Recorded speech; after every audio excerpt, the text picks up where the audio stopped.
Welcome to Crossdressing Stories. Here, we share personal stories, celebrate self-expression. If you're on your own journey or simply curious, you've found your community. Subscribe and join the conversation. The front door opened.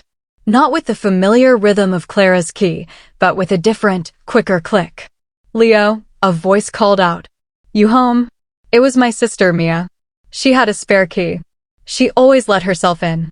I'd forgotten she was back in town, and now she was inside, her voice echoing from the foyer.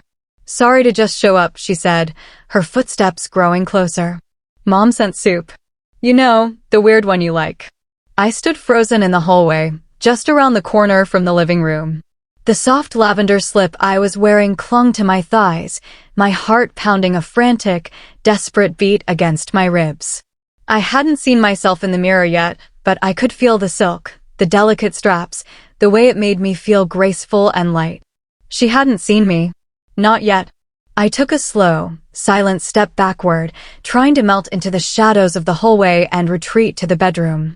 But the hem of the slip brushed against a coat hanging loosely on a hook. It swayed, then fell to the floor with a soft, but definitive thump. "Leo?" Footsteps, much faster this time. I spun and darted for the bedroom, but I was too slow. The door was only half closed when she rounded the corner. And there she was. Mia stood in the hallway, staring at me. Her mouth was slightly open, a bag of groceries clutched in one hand, forgotten. A slow, suffocating silence spread through the apartment, thick and choking. I instinctively clutched the edge of the slip, a useless gesture, as if it could somehow make me invisible. Neither of us moved. Neither of us spoke. Then, finally, she blinked. Her expression wasn't disgust, not anger, but a profound and shattering confusion. "Oh," she said. Just one word. The worst "oh" I had ever heard in my life. "I am Leo, 25, a web developer. My life is built on logic and routine. I spend my days wrestling with code for small businesses, troubleshooting server errors, and ordering takeout from the same 3 places on rotation. It's a quiet life, predictable and safe. The only surprise I ever let in was Clara. Clara, my girlfriend of 2 years, is everything I'm not. She's a vibrant, confident marketing director for a high-end fashion brand. She moves through the world like she owns it, always dressed in something eye-catching, always on her way to or from somewhere exciting. We're opposites, but somehow we fit. At least we did. It started with laundry. Last week, Clara was running late for a brand launch party, and in her usual whirlwind, she left a trail of her personality across our bedroom. Dresses were tossed on the bed, heels kicked into a corner, and bras were draped over the back of a chair. I was folding my plain gray t-shirts when I saw it. An emerald green lace bra she'd worn on our anniversary. I don't know what came over me. Maybe it was the crushing silence of the apartment. Maybe it was a flicker of boredom. Or maybe, deep down, it was a quiet, persistent curiosity. I picked it up. The fabric felt alien in my hands, delicate, intricate, intimate. My heart began to thud, a heavy, unfamiliar rhythm in my chest. "What are you doing, Leo?" I thought. But I didn't stop. I slipped it on over my t-shirt and turned to the mirror. I laughed, a nervous, hollow sound. "I'm Clara," I said, striking an exaggerated pose in a high-pitched voice, trying to frame it as a joke even to myself. That's when I heard it, the sound of a key in the front door lock. Panic, cold and sharp, surged through me. I ripped the bra off and shoved it under the bed just as Clara breezed in. "Hey, babe," she said, dropping her purse on the counter. "Hey," I managed to reply, my heart still hammering against my ribs. She glanced at me, her eyes narrowing slightly. "Why are you so red?" Hot," I stammered. "Just warm in here." She didn't press it, just offered a small smile. "You're weird," she said, and disappeared into the bathroom to change. But I couldn't shake it. The feeling of the lace against my shirt. The image of myself in the mirror. And that strange, electric flicker of a feeling that wasn't embarrassment and wasn't shame. It was something else entirely. Later that night, while the sound of the shower hummed through the apartment, I found myself kneeling by the bed. My hand moved on its own, reaching under the frame and pulling the bra out from its hiding place. The joke was over. This was something new. The apartment felt cavernous after Clara left for her work trip. Her scent, a mix of vanilla and sandalwood, lingered in the bedroom, a warm, sweet ghost. I tried to distract myself with work, with video games, with anything, but my focus was shot. The emerald green bra under the bed had taken root in my mind, a thought I couldn't dislodge. Finally, I gave in. I stood at the edge of the mattress and pulled it out, the delicate lace catching the morning light. I should have put it back. I knew I should have. Instead, I walked into the bathroom and locked the door. I stared at my reflection, a stranger in my own home. I peeled off my hoodie and t-shirt, the cool air of the bathroom raising goosebumps on my bare chest. Then, slowly, my hands trembling, I slipped the straps over my shoulders. I reached behind my back to fasten the clasp, fumbling with the tiny hooks and eyes. It took 3 awkward attempts, my fingers feeling clumsy and large. But when it finally clicked shut, something inside me shifted. The tension in my chest wasn't from panic this time. It was a sharp, thrilling excitement. It felt like putting on armor, but softer. It felt like I was shedding a skin, the quiet, methodical Leo, and stepping into someone I didn't know yet, but desperately wanted to meet. I turned sideways, then faced the mirror again. The cups weren't filled, of course, but the sight of the green lace against my skin made my throat tighten.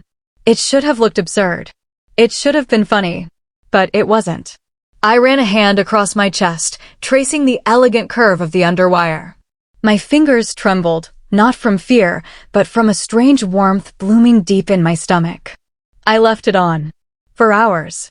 I made lunch wearing it, walking through the kitchen in my jeans and Clara's bra like I was living in a surreal dream. I'd throw on my hoodie whenever I passed a window, my heart racing at every creak in the hallway, terrified someone would see. But no one did. It was my secret. And I didn't want to take it off. That night, I couldn't sleep. I lay in bed wearing it under my t-shirt, the faint pressure against my ribs a constant, comforting reminder. It felt like a secret hug, a hidden truth pressed against my skin. I dreamed in emerald green lace. The next morning, I woke to sunlight spilling across the sheets and a single, electric thought firing through my mind. If the bra feels this good, what about the rest? My heart was already pounding as I sat up in bed. My fingers, acting on their own volition, moved to Clara's dresser. I pulled open a drawer. Blouses, silk camisoles, delicate panties, soft stockings, all hers, all off limits.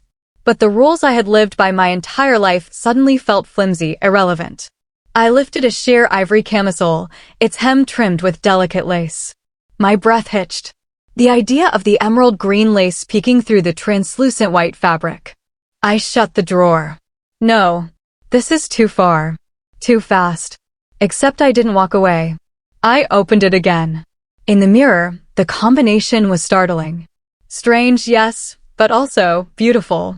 The contrast of the vivid green against the soft ivory. My skin, framed by the lace, looked softer than I'd ever seen it. And a quiet voice, one I had long suppressed, began to whisper from a deep part of me. What if this is you? I tried to shake it off. No, this is just a phase. Just curiosity. It doesn't mean anything. But I couldn't stop. I found a pair of her black leggings. Tight, smooth, high-waisted. They clung to me like a second skin. I walked back to the mirror, now more dressed than before, but still not fully myself. Not yet, but getting closer. Just then, my phone buzzed. A text from Clara. Flight delayed. Bummer. Won't be back till Monday. Miss me yet? Smiley face. My heart didn't sink. It skipped a beat. More time. More space. More room to explore this feeling. Suddenly, Monday morning felt entirely too close. By Sunday, the silence in the apartment felt less like solitude and more like permission. I stood before the mirror again, but the bra and camisole weren't enough anymore. I needed to see how far I could go. How far she could go, this version of me that was still nameless, still undefined, but growing bolder with every layer of silk and lace. Clara's makeup was neatly organized in a drawer in the bathroom. Foundation, concealer, a rainbow of eyeshadow palettes, lipstick stacked like tiny, colorful bullets. I hesitated for a moment, my hand hovering, then reached for a soft, rose-colored tube labeled Desert Petal. My hand trembled as I uncapped it. I slowly dragged the color across my lips, trying to stay within the lines. It wasn't perfect, but when I looked in the mirror, I saw my face transform. A new softness, a hint of color, a flicker of something utterly new. I added a touch of blush to my cheeks and a careful coat of mascara. It didn't feel like a costume. It felt like an unveiling. Like I was stripping away the layers of Leo, the quiet tech guy, the dependable boyfriend, the man who never questioned his own reflection. This wasn't Leo. This was someone else. And she was finally starting to breathe. I went back to Clara's closet. This time, I wasn't just grabbing pieces I liked. I was building an outfit that felt right for her. For this emerging self. A knee-length black skirt with a soft flare, a cropped Merlot-colored sweater, a pair of sheer black tights. The pieces came together effortlessly, like they had been waiting for me. I slipped on the outfit, adjusted the sweater, smoothed down the skirt, and paused. Shoes. I had avoided them before. Too loud, too definitive, too scary. But at the bottom of the closet, a row of Clara's heels stood like a challenge. My heart thudded as I knelt. There they were, sleek black pumps, not too high, with a thin ankle strap. Classic. Elegant. I unbuckled a strap and slipped one on. My breath caught in my throat. It fit. Not perfectly, but well enough. I put on the other and shakily stood up. The heels immediately altered my balance, forcing my posture to change. Chest forward, hips shifted, shoulders softened. I took one careful, wobbly step, then another. I turned to the full-length mirror on the closet door. And I gasped. I was still me, but I wasn't Leo. For the first time in my life, I didn't just see a reflection. I saw a person I didn't recognize, but one I desperately wanted to get to know. I sat down at Clara's vanity and took a selfie. Just one. No face, just from the neck down, the line of my lips, the collar of the sweater, and the delicate curve of the emerald bra beneath it. It wasn't for anyone else. It was for me. A memento to prove that this moment, this feeling, was real.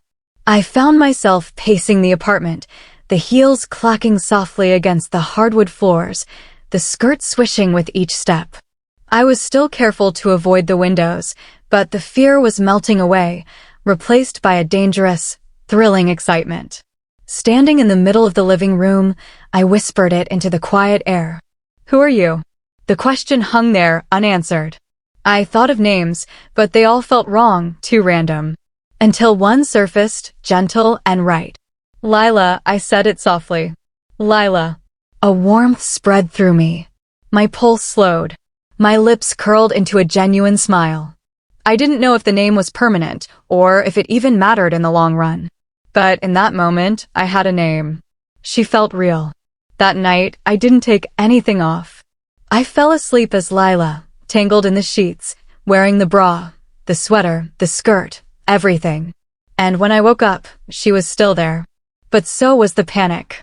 Clara's flight was scheduled to land on Monday morning. I had less than 24 hours to decide if I was going to erase Lila completely, or if I was willing to risk everything I had ever known. It should have been easy to undo it all.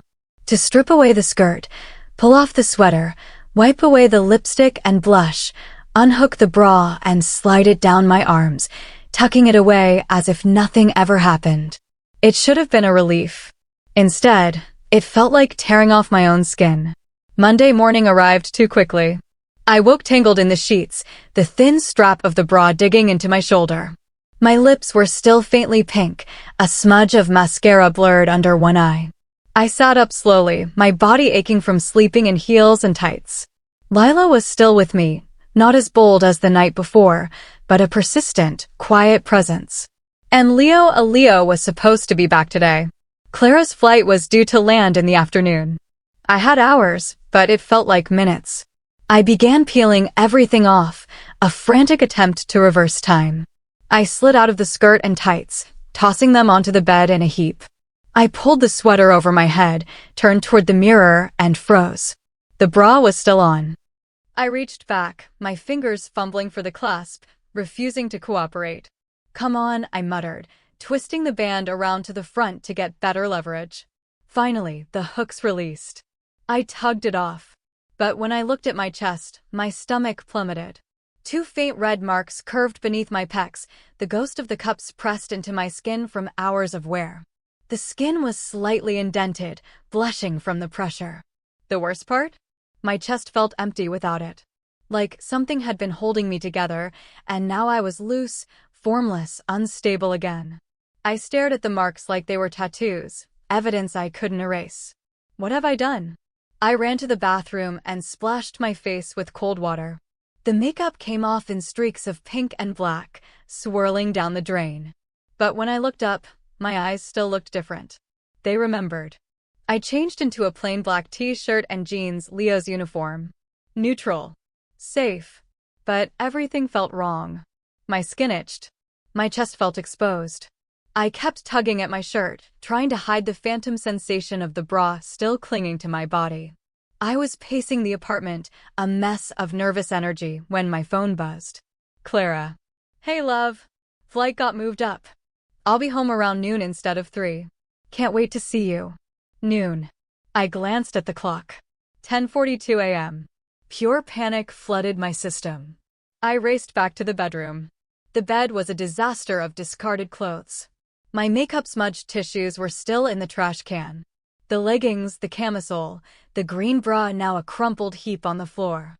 I started grabbing everything, shoving it all back into drawers, wiping down the vanity, burying the tissues deep in the bin, frantically scrubbing the sink.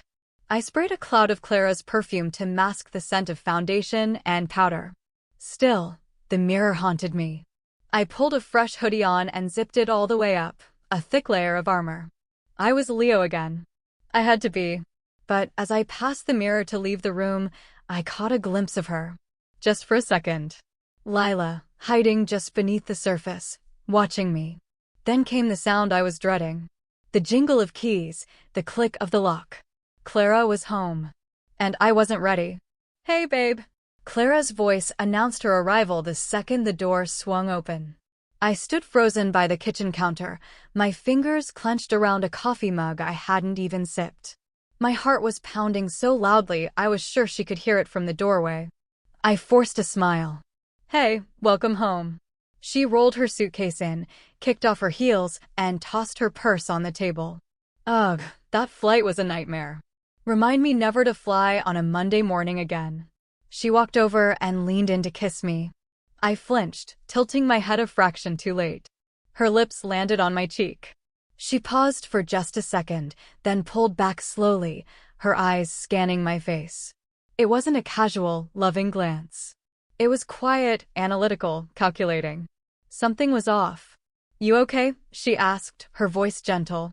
"Yeah," I said, too quickly. "Just tired. Didn't sleep well." She walked past me toward the bedroom. I remained rooted to the spot, my mind racing. Did I wipe everything down? Did I throw out all the tissues? Is there a speck of lipstick in the sink? Is the makeup drawer in the exact same position? I followed her a moment later, trying to act normal.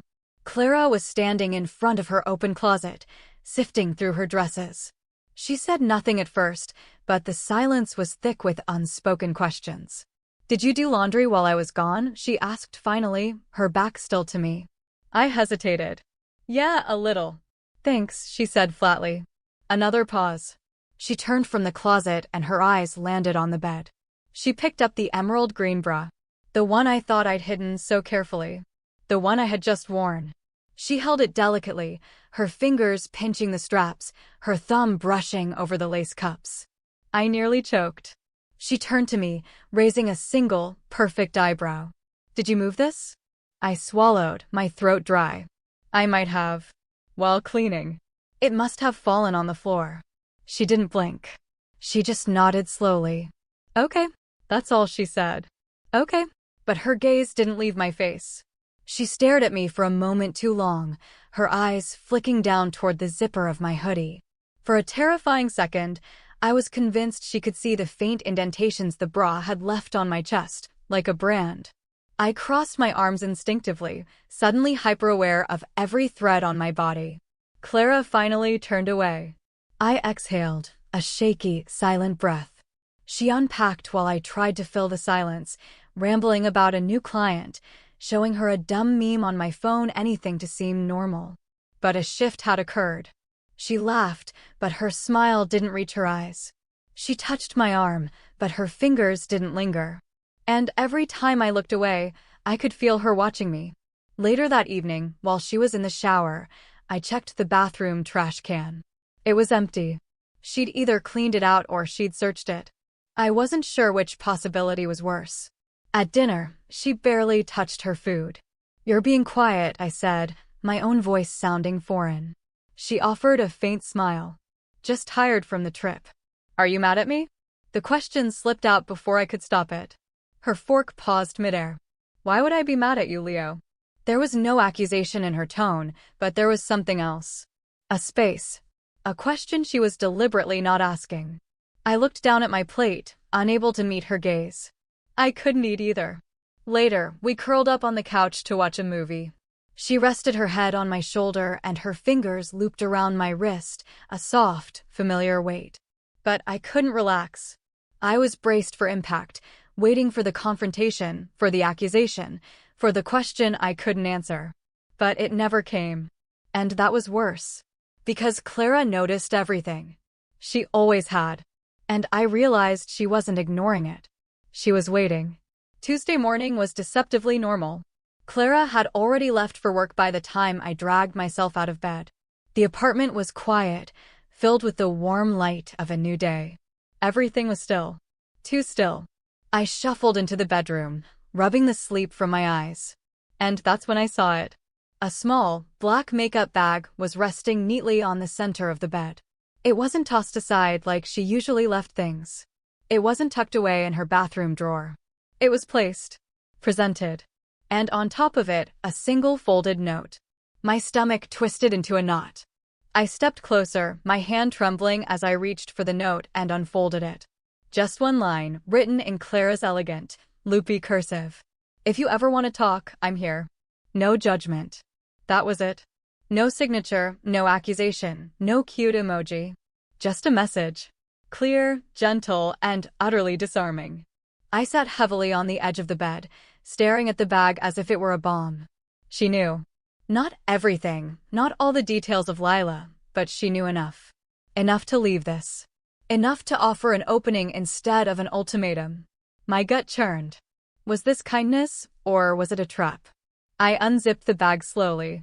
Inside, foundation, mascara, a tube of soft coral lipstick, a compact mirror, and a pink applicator sponge that still smelled faintly of her perfume.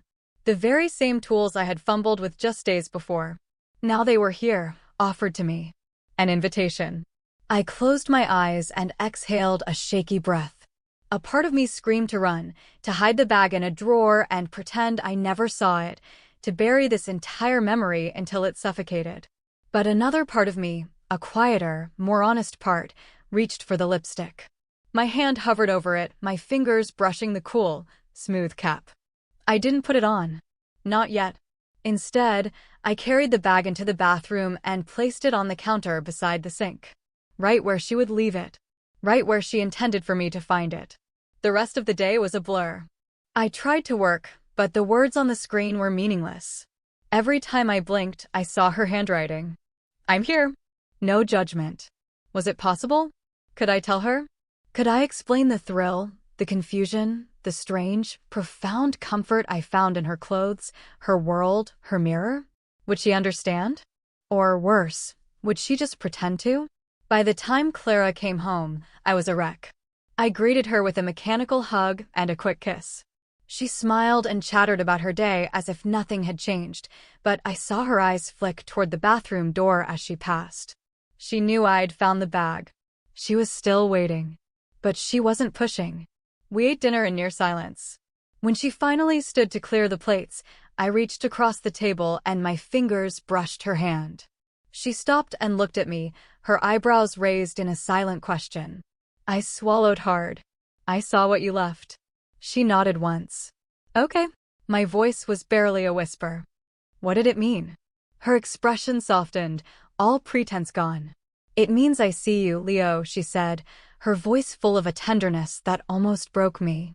"Even if you're not ready to see yourself." I almost cried right there at the dinner table.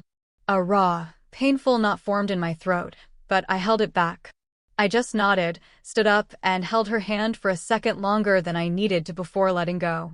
That night, long after Clara had gone to bed, I stood in the quiet of the bathroom. The little black bag was still on the counter, a silent beacon. I opened it again. This time, I picked up the lipstick. I turned the rose-colored tube over and over in the soft light. Then I looked at my reflection in the mirror and whispered the truth to the man staring back at me. I don't know who I am yet. My fingers, no longer trembling, pressed the color gently to my lips. But I think I want to find out. The next morning, the air was still. Clara moved through the apartment like a ghost, pouring coffee, scrolling through her phone, brushing her hair at the vanity. She wasn't cold or angry, just waiting. I could feel the tension like a wire pulled taut between us.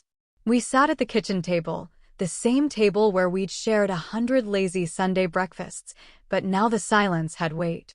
Her spoon tapped once against her ceramic mug. Then she looked directly at me. Her gaze was steady, open, and unnervingly calm. "Leo," she said, her voice cutting through the quiet. I stopped chewing my toast. "Yeah." She took a breath. "Is there anything you want to tell me?" Time stopped. I stared at her, my mind splintering into 1,000 panicked thoughts. Does she know everything? Is this a test? What if I lie? What if I tell the truth? What if I say too much? What if I say too little? I could feel the ghost of the bra against my skin, the echo of Lila, the confusing mix of shame and thrill that still pulsed in my chest. My throat went dry. About what? I regretted the words the moment they left my mouth. She tilted her head, her voice still soft, but gaining a firm edge. About anything. The last few days. While I was gone. I wanted to say it. I wore your clothes. I wore your bra more than once. I wore your makeup. I liked it. I'm not sure who I am anymore, but there's someone else inside me, and I need to understand her. Instead, the coward in me spoke. I just missed you." Clara's smile was sad, a confirmation that she knew I had just built another wall between us. She reached into her purse, pulled out her keys, and tossed them gently onto the table. Then she leaned back in her chair. "You know," she said quietly, her eyes kind but unflinching. "I don't really care if it was a joke or a dare or something else." I looked up, my heart stuttering. "I don't care if you wore the bra, or the sweater, or the skirt," she continued. "I don't even care if you liked it." She paused, letting the words sink in. "I care that you think you have to hide it from me." I couldn't speak. Not because I had no words, but because there were too many of them, all caught in my throat, a logjam of fear and longing. Still, I said nothing. Clara nodded slowly, not with surprise, but with a deep, quiet disappointment. She stood up. "I'm going to go for a walk." I blinked. "Wait, Clara." But she was already at the door. She didn't slam it. She just left. And for the first time since this all began, I felt completely, unbearably alone. The click of the door shutting behind Clara felt like a final verdict. I stood in the middle of the living room, my arms limp at my sides. The silence was deafening, far louder than any argument we could have had. She hadn't yelled, she hadn't accused me, she hadn't even said the word crossdressing. She had simply offered me space, offered me trust, offered me every chance to meet her with the truth. And I had failed. Now I wasn't sure what was worse, lying to her or continuing to lie to myself. I walked into the bedroom on autopilot. My eyes went straight to her dresser. I pulled open the top drawer. The emerald green bra was there, neatly folded. She must have put it away. My stomach churned. I grabbed it, my hands shaking, and stared at the soft lace. The thing that had made me feel powerful, alive, even beautiful, now felt like a confession I wasn't brave enough to sign. In a fit of self-loathing, I marched into the bathroom and dropped it into the small trash bin. But the act brought no satisfaction, only a hollow ache. The mirror caught my eye.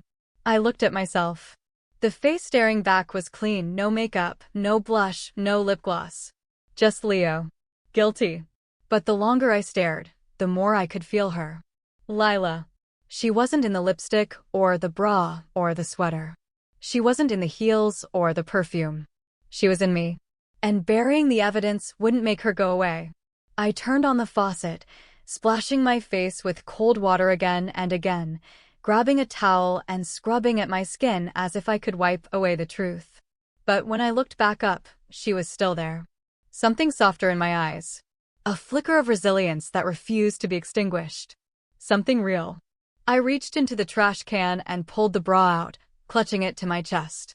Not with pride, but with the terrifying realization that if I kept hiding her, if I kept choosing shame over honesty, I would lose a part of myself I was just beginning to discover. I walked back to the bedroom and sat on the edge of the bed, the crumpled bra resting in my lap. I didn't put it on. I didn't try on anything else. I just sat with it. With her. With me. I looked up at the reflection in the closet mirror across the room and finally whispered the words out loud. I don't want to lose her. And for the first time, I wasn't talking about Clara.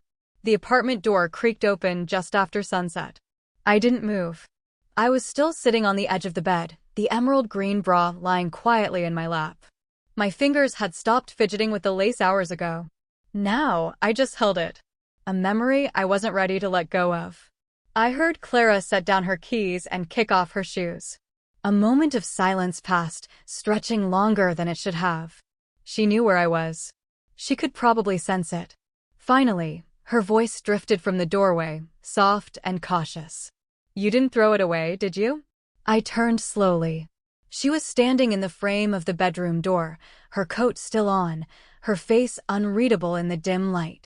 I looked down at the bra in my hands. My mouth opened, but no words came out, so I just shook my head. Clara stepped into the room. Her footsteps were quiet, not angry or accusatory, just sure. She came and sat beside me on the bed. We didn't speak for a long moment. Then, she reached out and gently ran her fingers over the lace in my lap. Her touch was featherlight, achingly familiar. I always hated this bra, she said with a soft chuckle. The underwire always pinched me in the ribs. I managed a weak, watery smile. It fits me pretty well. She looked at me then, her eyes holding no confusion, no disgust, but something that looked so much like understanding it made my chest ache. I'm sorry I lied, I finally said, my voice cracking on the last word. I didn't know what to say. Or how. She nodded. I know. I thought it was just a one-time thing, I continued, the words spilling out now. A joke. But it's not. It's more. I paused, taking a shaky breath. And I don't think I want to stop. Clara listened, her gaze unwavering.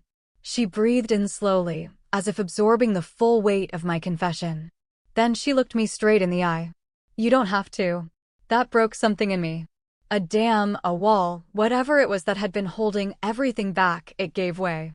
Tears I didn't know I had left welled up in my eyes. I looked down, ashamed of my own vulnerability. Clara reached over and gently tilted my chin up, forcing me to meet her gaze. Leo, she whispered, her voice thick with emotion. I love you. All of you. Even the parts you don't know how to name yet. A wet, broken laugh escaped my lips. Even Lila? She smiled, a real, radiant smile that finally reached her eyes. Especially Lila.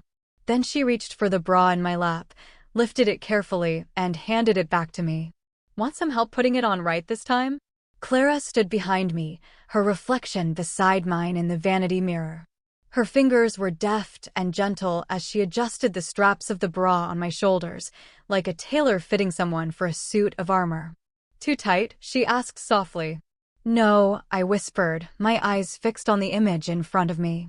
It's perfect. The same green bra, but this time, with her help, it felt different. Not stolen or secret, but intentional. And somehow, so did I. Clara smiled at my reflection and then disappeared into the closet, returning with her softest cashmere cardigan. Here, she said. Try this with it. I slid the fabric over my arms, the knit brushing delicately against my skin. Then she went to the bathroom and came back with a blush compact. Just a dab, she murmured, her touch light as she added a hint of color to my cheeks, softening the sharp angles of Leo's face. Then came the lipstick. That same rose shade. This time, she applied it for me, her movements slow and careful. I stared at our reflections, at this impossible, beautiful person taking shape in the mirror. Someone real. Someone whole. My fingers brushed the cool surface of the vanity, grounding me as my heart soared. Lila was here again, but this time, she wasn't hiding. Clara stepped back, her head tilted, admiring her work. "You're beautiful," she said, her voice full of simple, unwavering conviction. I smiled, a shy, nervous flutter. "You really think so?" "I know so." Just as I turned to see the full effect in the mirror, the sharp, sudden sound of the doorbell split the quiet air. Ding dong. We both froze. I whipped my head toward the sound, every muscle tensed. Clara's eyes widened. "Were you expecting someone?" I shook my head. "No, not at all." Another ring, more insistent this time. Ding dong. Ding dong. Too fast. Too urgent. I stumbled backward, the carefully constructed calm shattering into 1,000 pieces of panic. "I can't, Clara. I can't answer the door like this." She was already on her feet, her voice firm. "It's okay. Don't worry. Go to the bedroom. I'll handle it."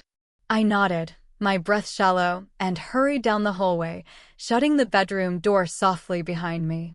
My palms were damp. Who could it be? I pressed my ear to the cool wood of the door, listening. I heard Clara open the front door, then a familiar, booming voice. "Hey, sorry to just drop by. My Wi-Fi is out again." I was wondering if Leo could help. He's always so good with this stuff. It was Mark from 3B. Nosy, overly friendly Mark, who was always dropping by, always asking questions. My chest tightened. Clara hesitated. "Now's not a great time, Mark." "He's, in the shower." "In the middle of the day?" He laughed. "Must have been a long night." A beat of silence. Then Mark's voice again, a little more serious. "Is he okay? He sounded kind of weird on the phone the other day." "Phone? What phone call?" I didn't remember calling him. Had I accidentally but dialed him? Left a garbled voicemail while fumbling with my phone in a haze of fear and excitement? My reflection in the darkened window looked like it was about to crack. Finally, I heard the front door close. Footsteps approached the bedroom. A soft knock. "Leo?" Clara's voice. "He's gone." I opened the door a crack. "Did he see anything?" She shook her head. "No, but he seemed suspicious." I stepped out, still wearing the cardigan, the bra, the faint makeup. I glanced in the hallway mirror again. This time, fear was woven into the beauty. Clara came and stood behind me, her presence a solid comfort. "It's your choice," she said quietly. "We can keep this private. You don't owe anyone an explanation." I nodded slowly, but I knew, with a sinking feeling, that something had shifted. The outside world had just knocked on our door. And next time, it might not wait so politely. The day after Mark's visit passed in a haze of fragile quiet. Clara and I stayed inside, a silent pact between us. We spoke in soft voices and moved gently around each other. I changed out of the cardigan and into a simple pair of her leggings and one of her oversized sweaters. It was comfortable, calming.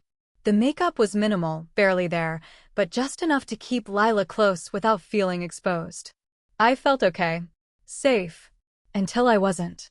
It happened around 6 o'clock. Clara had stepped out to grab us takeout, leaving me alone in the apartment. I'd finally found the courage to try on one of her silky slips, a soft lavender one that clung in all the right places, making me feel light, graceful, almost elegant. I wore it with nothing else, just bare feet on the cool floorboards and quiet thoughts. I was mid-spin in the hallway mirror, lost in the simple joy of watching the fabric twirl when the front door opened. The scene replayed in my mind, a horrifying echo of the story I had confessed to Clara. Only this time it wasn't a joke, it was real. "Leo," a voice called out. "You home?" It was my sister, Mia. She had a spare key. She always let herself in. I'd forgotten she was back in town, and now she was inside, her voice echoing from the foyer. Sorry to just show up, she said, her footsteps growing closer. Mom sent soup. You know, the weird one you like. I stood frozen in the hallway, just around the corner from the living room. The soft lavender slip I was wearing clung to my thighs, my heart pounding a frantic, desperate beat against my ribs. She hadn't seen me. Not yet. I took a slow, silent step backward, trying to melt into the shadows of the hallway and retreat to the bedroom. But the hem of the slip brushed against a coat hanging loosely on a hook. It swayed, then fell to the floor with a soft but definitive thump. Leo? Footsteps, much faster this time. I spun and darted for the bedroom, but I was too slow. The door was only half closed when she rounded the corner. And there she was. Mia stood in the hallway, staring at me. Her mouth was slightly open, a bag of groceries clutched in one hand, forgotten. A slow, suffocating silence spread through the apartment, thick and choking. I instinctively clutched the edge of the slip, a useless gesture, as if it could somehow make me invisible. Neither of us moved. Neither of us spoke. Then, finally, she blinked. Her expression wasn't disgust, not anger, but a profound and shattering confusion. Oh, she said. Just one word. The worst oh I had ever heard in my life. Not judgmental, but full of questions I had no idea how to answer. I opened my mouth, but no sound came out. The shame rushed in like a tidal wave, hot and overwhelming. I stammered, but the words wouldn't form. She took one small step back. It's okay, she said quickly, her voice a strained whisper. I didn't mean to. Sorry. She turned and backed away down the hallway. She didn't slam the door. She didn't even close it all the way. She just left it slightly ajar, a crack in the world I had just fallen through. I collapsed onto the bed, my breath coming in ragged shakes, the lavender slip wrinkled beneath me. This was it.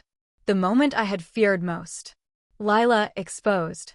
And this time, there was no taking it back. I hadn't moved. 10 minutes, 30, maybe an hour, time had dissolved into a thick, syrupy dread. I was still sitting on the edge of the bed in Clara's lavender slip, my arms wrapped tightly around my waist as if to hold myself together. The light from the hallway still spilled through the half-open bedroom door, a spotlight on my ruined sanctuary. My reflection in the vanity mirror looked dazed, mascara lightly smudged from the unshed tears burning behind my eyes. Lila was still there, but this time she looked terrified. Not just scared of being seen, but scared of what came after. The front door opened again. Leo? Clara called from the living room, her voice light. I got the good noodles. I didn't respond. She walked in slowly, the takeout bag rustling in her arms. When she saw the look on my face, her own expression shifted instantly from cheerful to alert. She set the food down on the dresser and rushed to my side. What happened? She asked, kneeling in front of me, her hands hovering over my knees. Are you okay? I looked down at her, my anchor in this swirling storm. She saw me, I whispered, the words feeling like shards of glass in my throat. Who? Mia. The name was barely audible. She used the spare key. I forgot she had it. Clara's lips parted, then closed again. She processed it in a second, then sat on the bed beside me, placing a warm, steadying hand on my leg. Did she say anything? I shook my head, staring at the floor. Just, oh. And then she left. A heavy silence filled the room. Clara's gaze fell to the slip I was still wearing, the fabric now crumpled and damp from my clenched fists. You look beautiful, by the way, she said softly. That almost broke me. But before the tears could fall, my phone buzzed on the nightstand, a violent, jarring sound in the stillness. I grabbed it instinctively. The name glowed on the screen, Mia. Clara leaned closer as my thumb hovered over the notification. I tapped it open. A simple text message. Mia, hey. I'm not mad. Just confused. Can we talk? My heart hammered against my ribs. The phone buzzed again. Mia, I won't tell anyone. I promise. I just want to understand. I stared at the screen, my fingers frozen. Clara leaned her head gently on my shoulder. She's giving you a chance, Leo. But what if it goes wrong? I asked, my voice trembling. What if she tells mom and dad? What if she jokes about it with her friends? Clara was quiet for a long moment. Then she said, and what if she doesn't? Another buzz. A third message. Mia, I still love you. Just wasn't expecting that. Call me when you can. I stared at her words, a lifeline and a threat all at once. I didn't know what to do. But I knew one thing with absolute certainty. There was no going back into the shadows. Mia knew. Clara knew. And now the question wasn't whether I could hide Lila away. It was whether I was brave enough to let her live, even in the light. I looked from the phone to my reflection in the mirror, took a deep, shuddering breath, and moved my thumb over the small green phone icon next to Mia's name. My thumb hovered over the call button, a millimeter of glass separating my secret world from the real one. The silence in the room was absolute, broken only by the sound of my own ragged breathing. Clara's hand was a warm, solid presence on my back, not pushing, just supporting. I could hang up. I could text back wrong number and throw the phone against the wall. I could pretend this was a nightmare I might still wake up from. The old Leo, the one who built his life on avoiding risk, was screaming at me to retreat.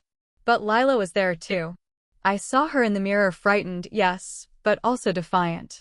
She had survived being seen. She was still here. And she deserved more than to be shoved back into a dark closet. She deserved a voice. I looked at Clara.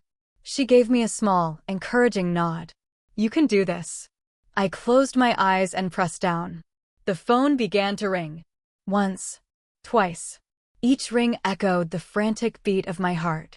I almost lost my nerve, my thumb moving to end the call, but then, the ringing stopped. Leo? Mia's voice was quiet, tentative. Not angry. Just careful. I opened my mouth, but only a choked sound came out.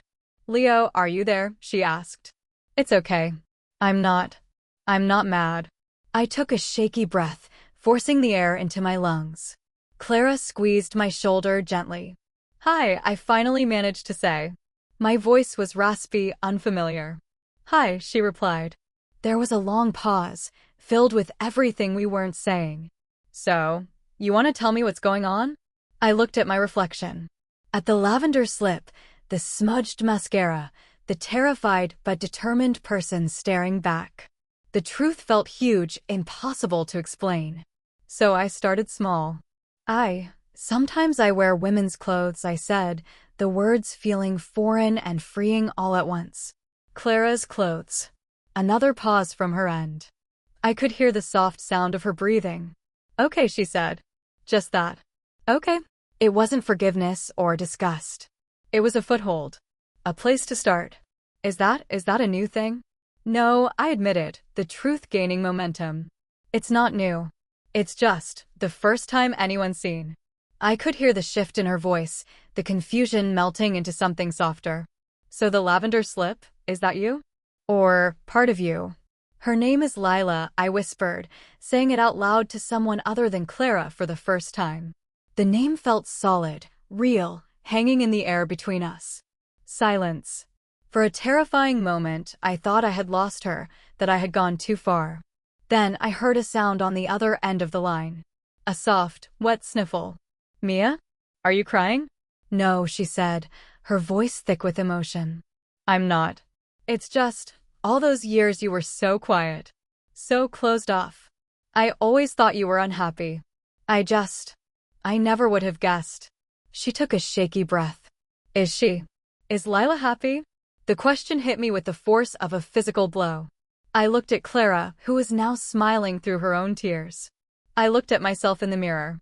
The fear was still there, but underneath it, a tiny, resilient spark of joy was beginning to glow. The joy of being seen. The joy of being known. Yeah, Mia, I said, a real smile finally breaking through my own tears. I think she is.